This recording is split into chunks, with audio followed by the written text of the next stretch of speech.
Halo, saya Shelly. Hari ini saya nak share mengenai mengapa orang muda tertarik dengan kegayaan luaran. Marilah tonton video ini. Manusia cenderung untuk melebihkan nilai pencapaian jangka pendek kerana cara otak kita berfungsi lebih berpihak kepada maklum balas segera berbanding hasil jangka panjang. Dari sudut evolusi, manusia dilatih untuk memberi perhatian kepada apa yang berlaku sekarang kerana ia berkait rapat dengan kelangsungan hidup. Oleh itu, apabila seseorang melihat hasil yang cepat seperti keuntungan segera, peningkatan prestasi dalam masa singkat atau respons positif daripada orang lain, otak akan menganggap hasil tersebut sebagai sesuatu yang penting dan signifikan, walaupun ia mungkin hanya bersifat sementara. Selain itu, manusia juga mudah terpengaruh dengan apa yang boleh dilihat.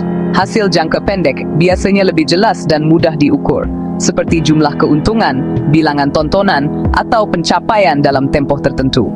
Sebaliknya, faktor yang benar-benar menentukan kejayaan jangka panjang seperti pengalaman, kemahiran berfikir, dan keupayaan membuat keputusan tidak dapat dilihat dengan serta-merta. Akibatnya, manusia cenderung untuk menilai kemajuan berdasarkan perkara yang nampak, lalu menganggap hasil jangka pendek sebagai ukuran utama kejayaan. Dalam masa yang sama, wujud juga ketidaksepadanan antara tempoh masa penilaian dan sifat sesuatu perkara. Banyak perkara penting dalam kehidupan seperti membina kerjaya, perniagaan, atau kestabilan kewangan memerlukan masa yang panjang untuk berkembang. Namun, manusia sering menggunakan standar jangka pendek untuk menilai proses jangka panjang. Apabila hasil tidak muncul dalam masa yang singkat, mereka mudah berasa ragu atau kecewa, lalu menyimpulkan bahawa usaha tersebut tidak berkesan, sedangkan sebenarnya proses tersebut masih belum mencapai tahap kematangan. Emosi juga memainkan peranan yang besar dalam kecenderungan ini. Hasil jangka pendek biasanya datang dengan turun naik yang ketara, yang boleh mencetuskan reaksi emosi seperti keterujaan atau kebimbangan. Apabila seseorang mengalami kejayaan kecil, mereka mungkin menjadi terlalu yakin. Sebaliknya, apabila berdepan kegagalan sementara, mereka mudah hilang motivasi. Reaksi emosi ini mengganggu penilaian rasional dan menyebabkan seseorang memberi terlalu banyak penekanan kepada hasil jangka pendek.